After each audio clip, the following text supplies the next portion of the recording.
두 번째 포스트 모더니즘과 기독교 두 번째 강의에서 모더니즘의 그 논리적인 측면을 전반적으로 살펴보겠습니다. 그래서 우리말 철학사전이라는 데서 좀 이렇게 발췌하고 요약해서 이 자료를 만들었는데 쭉 보면서 설명을 드리죠. 모더니즘의 사유체계.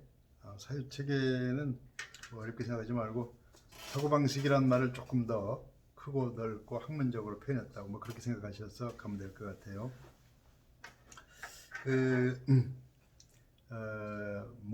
모더니즘에서 모던이란 말이 원래는 새 것이라는 뜻이었어요. 자, 거기에 근대라는 말은 서구 사회가 옛 것과 새 것 사이를 구분하면서 새 것으로 떠오른 개념이다. 우리가 이제 옛날 가구, 오래된 가구를 앤틱이라 그러죠. 앤틱이라 그러는데 이제 비아 안티쿠아, 그 괄호 안에 보면 비아는 길을 의미합니다. 라틴어로. 그래서 안티쿠아, 비아 안티쿠아, 옛길, 새것, 비아 모데르나, 새길, 옛길, 새길. 그러니까 그 중세의 그것이 옛길이라면은 비아 모데르나는 새길이에요. 그래서 이 새길, 이 내용을 깨닫는 것이 뭐든지 그렇잖아요. 그 모더니즘 같은 것도 맨 처음에 떠오를 때는 중세 불합리한 많은 것들에 대해서 항거하고 거부하면서 등장했어요. 그래서 어떤 것들은 거부하는 게 맞는데 과도하게 거부한 내용. 그러니까 이제 교회의 성직자들에 대한 비판 같은 거는 이해할 수 있는데 그것 자체가 교회 자체를 존립의 문제를 삼고 또 하나님을 이제 하나님의 존재 자체를 거부하는 무신론적인 데까지 막 나가고 이런 문제들이 있는 거죠. 그래서 모더니즘 시대에 여러 가지 이제 긍정 부정의 내용이 있고 또 모더니즘이 긍정적 차원이 많이 있어요. 뭐 전염병을 막을 수 있는 여러 가지 의학적 발전도 있고 그리고 그 민주주의라는 인권에 대한 문제도 사실은 그게 성서적으로 민주주의가 나왔다기보다는 하나님께서 백성 한 사람 한 사람을 소중히 여기긴 하지만 근대적 민주주의는 이런 모더니즘, 그러니까 오히려 아래로부터의 그 프랑스 혁명 같은 데서부터 더 많은 영향을 받았다고 볼 수가 있어요. 그러니까 모더니즘이 긍정 부분도 있고 부정적인 데도 있고 또 근대적 국가도 모더니즘 소산이라고 볼 수가 있고 그래서 이 내용을 잘 한번 보죠. 거기에 르네상스 1453년 동로마 제국의 멸망, 아메리카 신대륙의 발견, 십자군 전쟁, 교황 체제의 쇠퇴. 이 전반적인 게 그러니까 르네상스나 1453년 동로마 제국의 멸망이나 아메리카 신대륙 발견이나 십자군 전쟁이나 교황 체제 쇠퇴 등은 이게 모두가 기독교 교회에 대해서는 적대감 내지는 치명적인 안 좋은 영향을 유발한 사건들이에요. 르네상스라는 게 그렇죠. 영어로 르네이선스인데 르네이선스가 뭐냐면 다시 살아난다는 거예요. 프랑스로 르네상스 다시 산다는 건데 뭐가 다시 사느냐? 그리스 로마의 그 시대에 잃어버린 인간적인 문화, 철학 이런 인간성. 그래서 그 휴머니즘 같은 거, 그 르네상스 자체가 사실은 기독교 중세 기독교에 의해서 잃어버린 인간의 고귀한 뭔가 그 인간 본연의 걸 찾아낸다는 의미에서 그 성서적인 내용들을 등지게 되는 거죠. 그 르네상스 영향으로 뭐 이렇게 책도 많이 보게 되고 뭐 이렇게 해서 뭐 기독교계에 긍정적 요인을 가져온 것도 있지만 근본적으로 르네상스라는 것은 중세에 대한 그 반항 내지 거부 이런 차원이 있어요. 그 다음에 1453년 동로마 제국의 멸망. 로마 제국이 멸망한 다음에 동로마가 기독교의 중심이었죠. 그래서 콘스탄틴 황제가 서기 330년에 서로마로부터 동로마로 그때 콘스탄티노플, 비잔티움, 이스탄불 같은 이름이죠. 그래서 그곳으로 수도를 옮겨가서 1453년까지 뭐 지속됐다고 보면 1000년 이상을 기독교 세계의 중심 역할을 했던 게 바로 동로마인데 그게 이제 이슬람 세력에게 넘어가니까 기독교 전체적으로는 치명적인 일이죠. 물론 그 다음부터는 기독교 세계의 중심이 그 이후로는 모스크바가 제3의 로마 역할을 하게 됩니다. 그래서 이런 그 다음에 이제 아메리카 신대륙 발견도 기독교 세계의 부정적인 게 뭐냐면 그 유럽에 있을 때는 아기가 태어나면 그게 이제 태어나면서부터 기독교 세계에 태어나요. 유럽의 아기들은 부모가 어쨌든 간에 믿음이 있든 없든 간에 교회에서 세례받고 결혼하고 장례식도 교회에서 할 사람들이고 그 주변이 다 교회예요. 그런데 이제 아메리카 신대륙에 가서 딱 아침에 깨나 보면은 주변에 전부 기독교가 아닌 세계고 기독교 아닌 사람들, 기독교가 뭔지도 모르는 사람들, 이런 사람들이기 때문에 그들에게선 기독교가 많은 종교 중에 하나처럼 되는 거죠. 그래서 그 다원주의적인 분위기가 신대륙 발견 뭐 이런 거 하면서 이제 그 적극적으로 생겨나게 되고, 십자군 전쟁도 뭐 여러 가지 긍정적인 역할을 한 것도 있지만 그 기독교 세계가 많은 경우에 자신의 치부를 드러낸 것으로서 볼 수 있고, 그 다음에 교황 체제의 쇠퇴, 이것도 역시 중세적 기독교의 쇠퇴이기 때문에, 자 그러니까 여기에서 중세적 보편성의 해체, 중세적 보편성이라는 것은 기독교적 보편성이라고 말해도 될까요? 교황을 정점으로 하는 중세적 교회가 중세의 모든 정신적인 그 구조 속에 하여튼 그걸 다스려 나왔기 때문에 그걸 해체한다는 것은 기독교적인 절대 영향력의 시대를 거부하고 새롭게 떠오르는 게 이제 모더니즘이라면, 모더니즘은 반기독교적이 될 가능성이 있는 거죠. 뭐 처음부터 반기독교를 부르진 건 아니었어요. 네, 그다음 아울러 서구 세계의 새로운 사유 체계. 그 전에는 그 중세적 기독교 아래에 있던 서구가 거기서부터 벗어나기 시작한 거예요. 그러니까 이제 모더니즘, 서구 모더니즘, 18, 19세기 쪽은 기독교적인 영향은 당연히 남아있지만은 그게 우리가 알고 있는 성서적 기독교나 이런 거 좀 거리가 있다고 보는 것이 옳은 얘기예요. 그 계몽주의도 기독교적 요소가 있는 건 당연하지만 계몽주의는 사실은 비기독교 내지는 반기독교적인 요소를 가지고 있고, 뭐 자유주의도 뭐 마찬가지고, 그래서 이전에 중세적 보편성, 중세적 기독교적 보편성으로부터 그 어떤 서구 세계 기독교적 영향을 가지고 있긴 하지만은 성서적 기독교와는 좀 다른 서구 세계의 새로운 사유체계. 그래서 그 큰 사건들 전후해서 시대가 달라졌다는 그거죠. 거기서부터 나온 흐름을 근대성이다, 모더니티다 이렇게 부르는 거예요. 그래서 한두 마디로는 어렵겠지만 어쨌든 간에 계속 좀 봅시다. 그 근대성에 근거하여 새롭게 형성된 시대 전반에 관한 포괄적인 명칭이 모더니즘이라면, 그런 근대성이 18세기 이후 인간 삶의 재반 영역에 실현되어 나타난 것이 바로 계몽주의다. 계몽주의는 이렇게 말 그대로 계몽, 꿈을 깨운다는 얘기예요. 인간이 전에는 스스로 무능력하게 돼서 잠을 자고 있었어요.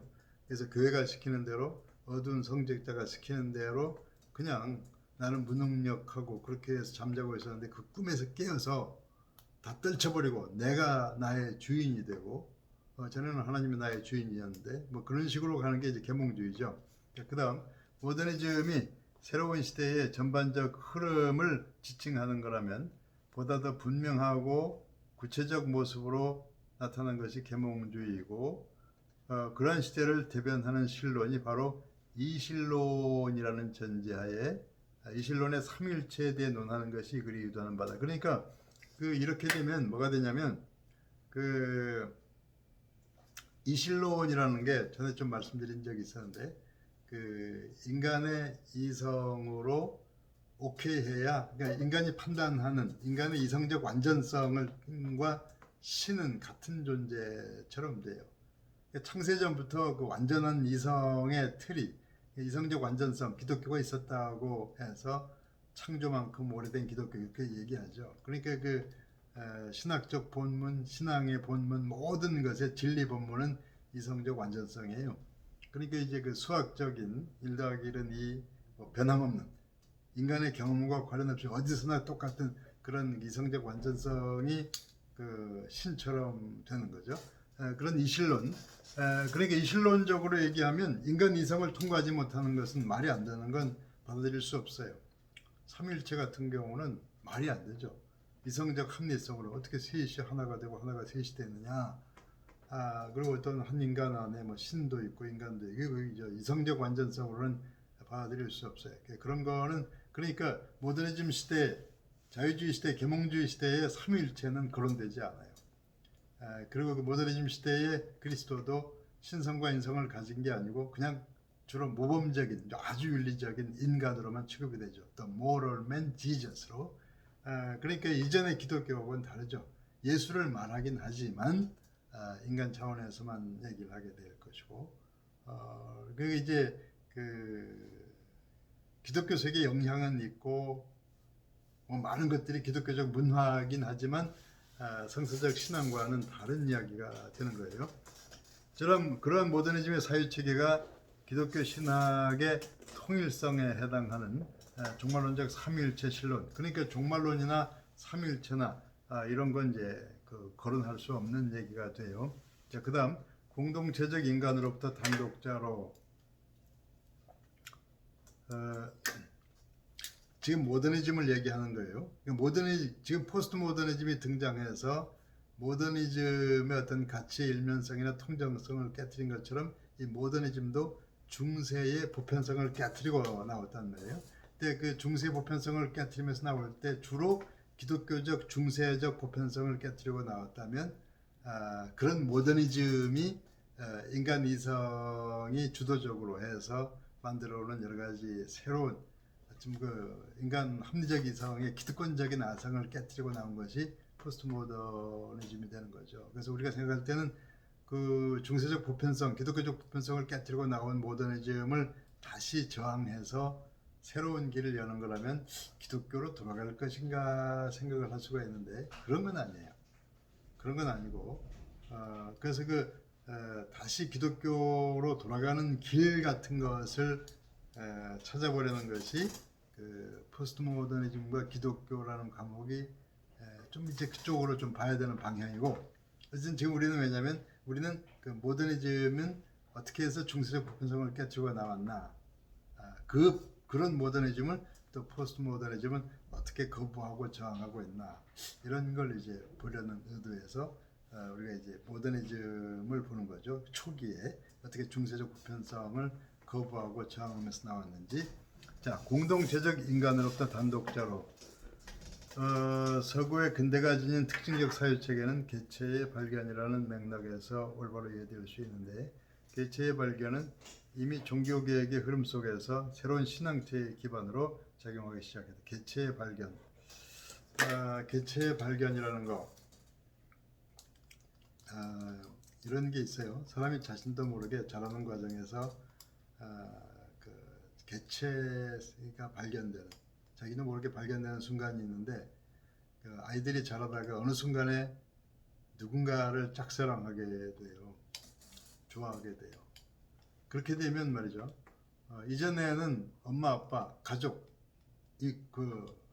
나면서부터 묶여진 그런 사랑의 관계, 이런 생명의 관계에 매여 살다가 어느 순간에 가족이 아닌 다른 누군가를 좋아하게 돼요.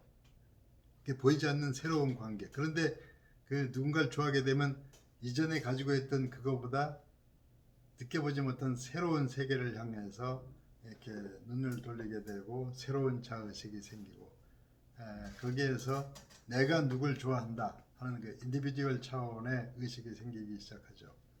이 비슷하게 중세적 교회는 성주님이 무슨 뭐 기독교도 하면 그쪽에 다 그 성 안에 있는 백성은 다 믿는 걸로 되었는데, 근데 개신교는 그러니까 중세적인 그 기독교는 너 구원받았냐 하면 내가 세례받았다. 내가 이제 우리 집은 가톨릭 집안이다. 뭐 이런 식으로 고백할 텐데, 근데 이제 그 모더니즘 세계에 그러니까 종교개혁 때만 하더라도 나는 예수 그리스도가 나의 구세주라고 믿는다고 할 때 나죠. 그러니까 그 틀 자체는 인디비듀얼해요.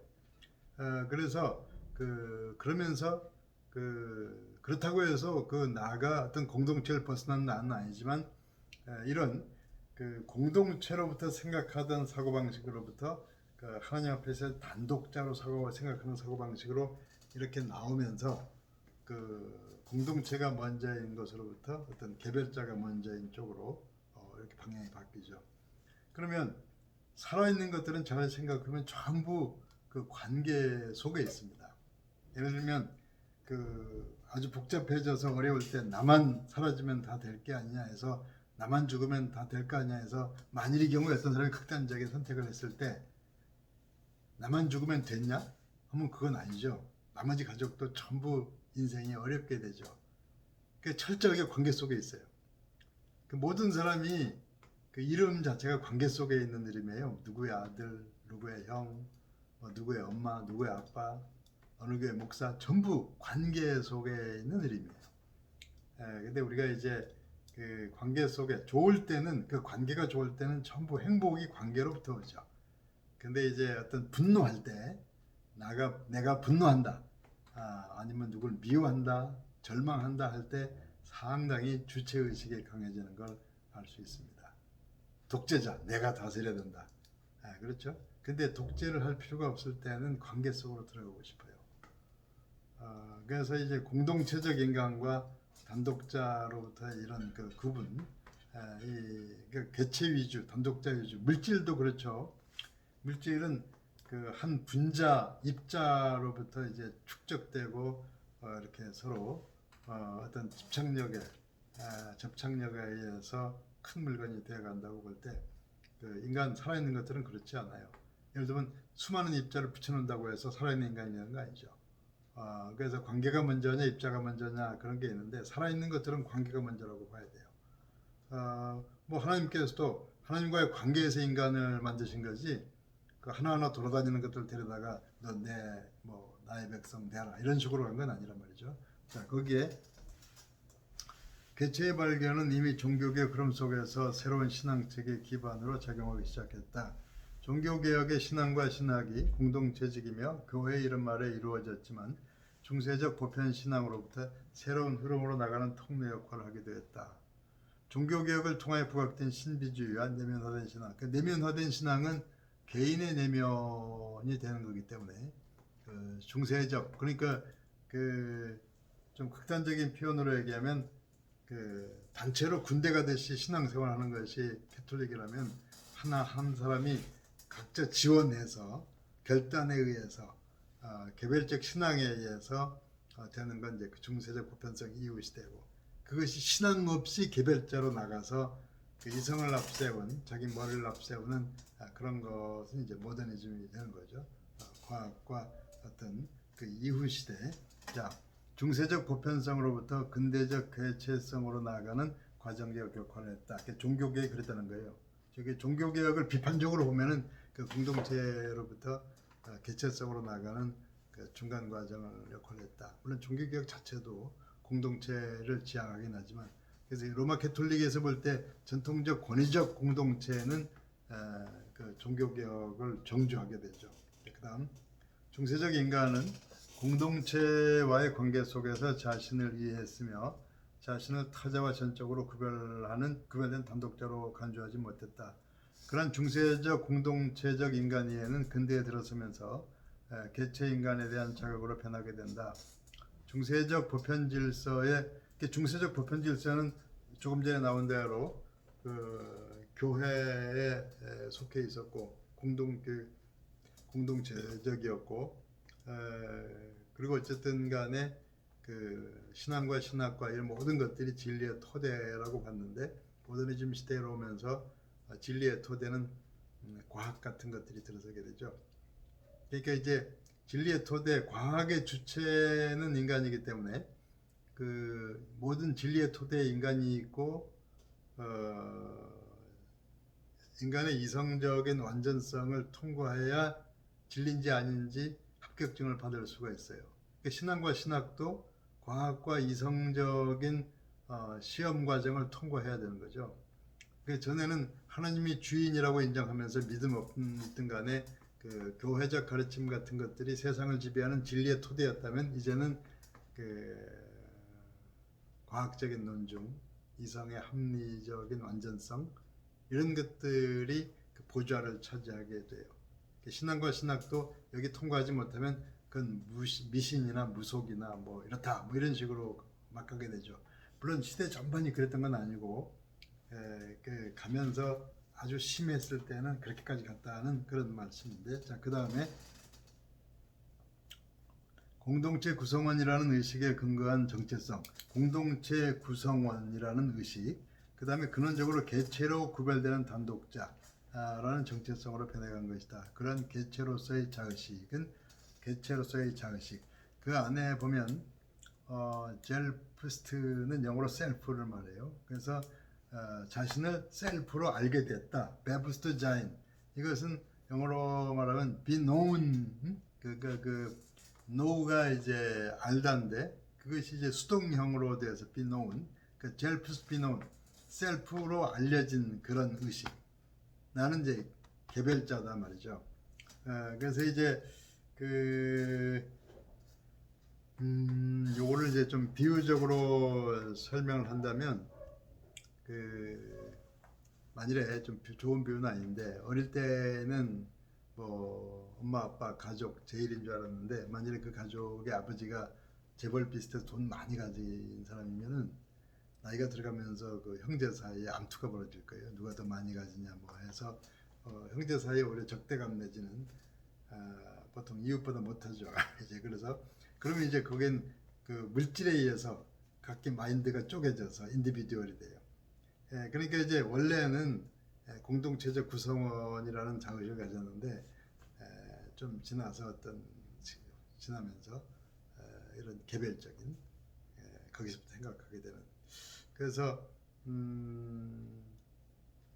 이성과 합리성은 그 인간 머리에서 어떤 다이나믹하게 움직이면서 형성된다면, 인간이 주인이 되면 한 인간이 주체적인 입장에서 이성적 합리성을 주장하게 되고, 뭐 그러면서 이제 그 한 인간의 그런 개별적 위치로부터 그 합리적인 판단을 통해서 신을 인정하고 뭐 이런 방향에서 이제 가게 될 때 젤프스트 베브스차인.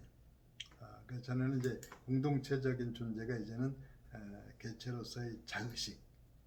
그러니까 이것이 이제 구체적인 모델로 나는 것이 나는 생각한다.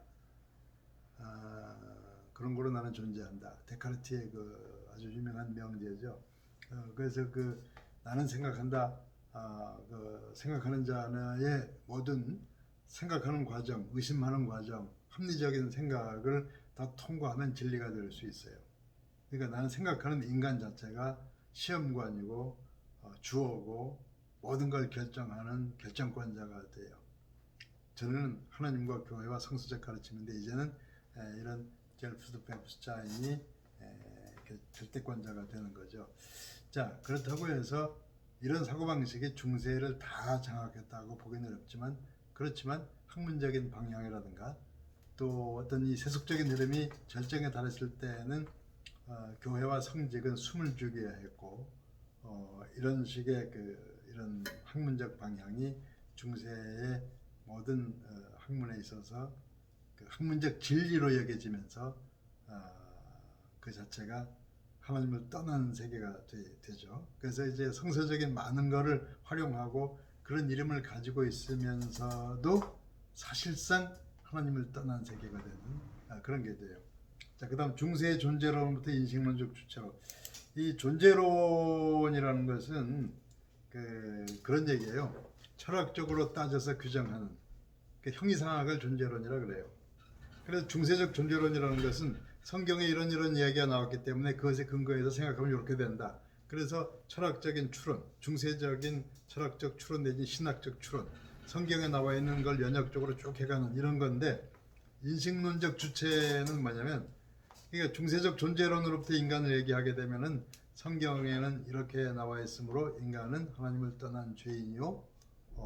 그래서 인간은 계속해서 하나님 형상으로 살아갈 것인지 자기 내면이 시키는 본성의 욕구대로 살아갈 것인지 결단해야 되는 존재요. 이런 식으로 해서 신학적으로 풀어가요. 근데 인식론적 주체는 뭐냐면, 인식론이라는 것은 내가 어떻게 인식하느냐, 어떻게 내가 진리를 알 수 있느냐. 그래서 그 가운데에 나는 생각한다, I think 하는 그 나가 주체가 돼요.